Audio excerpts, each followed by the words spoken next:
सृष्टि बचपन से ही दिखने में सुंदर नहीं थी, लेकिन अमीर बाप की बेटी सृष्टि पर उसकी माँ जान छिड़कती। मेरी बेटी कितनी प्यारी है, भगवान सबको सृष्टि जैसी बेटी दे। सृष्टि धीरे धीरे बड़ी होती है। एक दिन सृष्टि की सहेली कहती है, तू दिखने में कितनी अजीब सी है, लेकिन मैं जानती हूँ हम सब में सबसे अच्छी शादी तो तेरी ही होगी। तेरे पापा अमीर जो है। और बता नहीं सकते यार, दहेज तो हर कोई देता है, ये क्या ज्यादा ले जाएगी अपने पति के लिए? अरे बड़े शहर में कोठी है इसके पापा की। अरे पापा की है ना, कौन सी इसकी है? इसकी होती तब तो कोई भी लड़का इससे शादी कर लेता। अरे पापा की मतलब पापा की है तो मेरी ही है ना? किसने कहा? अब तेरी तो तब होगी ना जब तेरा भाई ना हो। वैसे भी शादी के बाद सारी प्रॉपर्टी भाई के नाम होती है। सृष्टि समझ जाती है कि उसे किसी भी हालत में माँ बाप की सारी प्रॉपर्टी को अपने नाम करना है, लेकिन कैसे? एक दिन सृष्टि का भाई शीनू कहता है, बहन क्या कर रही है? तुझसे एक बात करनी है। अरे हाँ हाँ करना, मैं तो तेरी बहन हूँ। बहन मेरी लाइफ में ना एक लड़की है, बहुत अच्छी है। मैं सोच रहा हूँ माँ और पापा से बात करूँ शादी के लिए। सृष्टि को समझ में आ जाता है कि भाई की शादी होते ही भाभी उसे एक दिन भी घर में बर्दाश्त नहीं करेगी। क्या बात है भाई, बताना कौन है वो? यार वो बहुत अच्छी लड़की है, पढ़ी लिखी है, मेरे साथ जॉब भी करती है। बस एक प्रॉब्लम है। प्रॉब्लम? क्या प्रॉब्लम है भाई?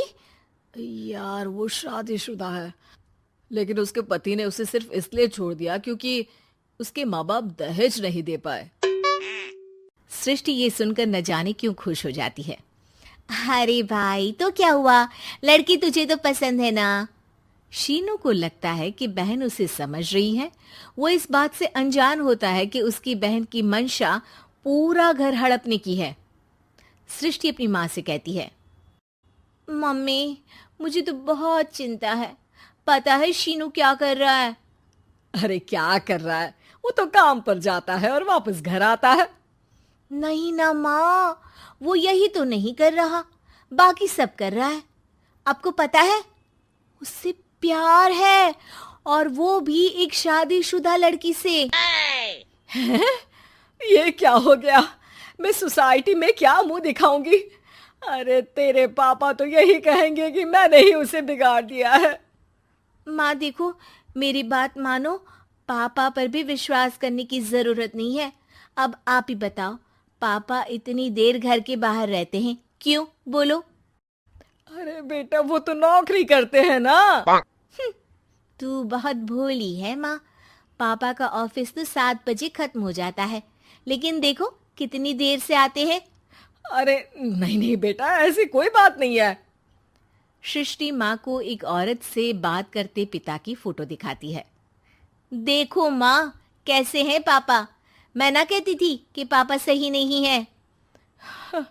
मैं तेरे पापा से बात करूंगी, दे फोटो मुझे। ओ माँ, वो तो डिलीट हो गई। लेकिन चल, तूने तो देख लिया ना, पापा से बाद में बात कर लेना, और हाँ मेरा नाम बिल्कुल मत लेना। हाँ माँ।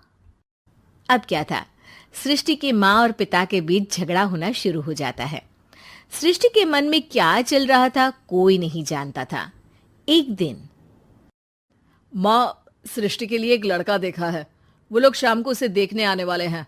और हाँ माँ, एक खुशखबरी, मैं और पापा मिलकर एक नया बिजनेस ट्राई कर रहे हैं।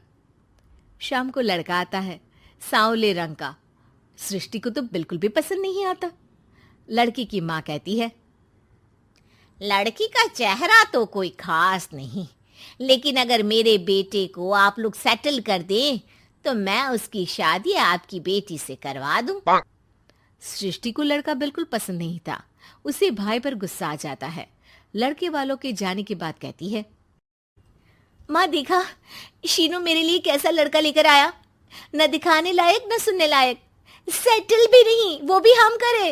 अरे माँ, मैं जानती हूँ ये मेरी शादी किसी भी घर में क्यों करवाना चाहता है। अरे कैसी बात कर रही है बहन? तूने तो देखा ना, लड़के को मैंने ही मना कर दिया तुझसे शादी के लिए। जिसने लड़का बताया था उसने उसकी बहुत तारीफ की थी। बात आई गई हो जाती है, लेकिन सृष्टि का मन शांत नहीं होता। क्या करूं, कुछ समझ में नहीं आ रहा। मेरी शादी हो गई तो ये लोग पूरी प्रॉपर्टी शीनू के नाम कर देंगे, मेरे हाथ तो कुछ लगेगा ही नहीं। तभी सृष्टि को आइडिया आता है। वो किसी वकील को फोन करती है। जी देखिए, अगर आपके मम्मी पापा का तलाक हो जाता है तो आपके पिता की आधी प्रॉपर्टी आपकी माँ के नाम हो जाएगी, फिर उसे वो किसी को भी दे सकती है। सृष्टि अब माँ को बेटे के खिलाफ भरती है। माँ, शीनू पर नजर रखा करो, वो जिस लड़की के प्यार में है ना वो शादीशुदा है। यहाँ आएगी, सारा पैसा रुपया जमीन जायदाद सब हड़प लेगी। पापा का भी हाल तुमसे छुपा नहीं है। ऐसा ना हो कि मैं और आप एक दिन सड़क पर भीख मांगे। हे भगवान, मैं तो जीते जी मर जाऊंगी अगर ऐसा हो गया तो। ऐसा हो गया नहीं माँ, ऐसा ही होगा। अभी समय है, आगे का सोच लो। मैं तो कहती हूँ पापा से आधी प्रॉपर्टी लेकर अलग हो जाओ। पापा की आधी प्रॉपर्टी भी हम लोगों को अगर मिल जाती है ना तो अगले 7 जन्म सफल समझो। बेचारी माँ बेटी के कहने पर पति से तलाक लेकर अलग हो जाती है। सृष्टि अब पैसों से गाड़ी और अपने दूसरे महंगे शौक पूरे करने लगी। उसके दोस्त भी उसके पैसे इस्तेमाल करते। सृष्टि, कल तुम कहाँ थी? मैं सारा दिन घर पर अकेली थी। तो मैं क्या करूं? मैंने ठेका तो नहीं लिया है ना तुम्हें संभालने का। माँ को सृष्टि से ये उम्मीद नहीं थी। वो बैठकर रोने लगती है। वहीं उसका पति यानी कि सृष्टि के पिता आ जाते हैं। मैं जानता था कि तुम्हारा यही हाल होगा, तो आपने मुझे रोका क्यों नहीं? मैं रोकता तो तुम रुकती क्या? सृष्टि के कहने पर तुमने मुझ पर अपने बेटे पर शक किया, लेकिन तुम ये भूल गई कि कैसे हम दोनों ने मिलकर जीवन में इतना सब खड़ा किया। माँ पति के गले लग जाती है। मुझे माफ कर दीजिए, मैंने आपकी कमाई का एक बड़ा हिस्सा गवा दिया। कोई बात नहीं, तुम साथ हो तो मैं ऐसी 7 प्रॉपर्टी खड़ी कर दूंगा। तभी वहां सृष्टि आ जाती है रोते हुए। माँ, मयंक ने मुझे छोड़ दिया। वो बोल रहा था जब तक मेरे पास पैसे थे तब तक ही वो मेरे साथ था। पापा, माँ, मुझे माफ कर दीजिए।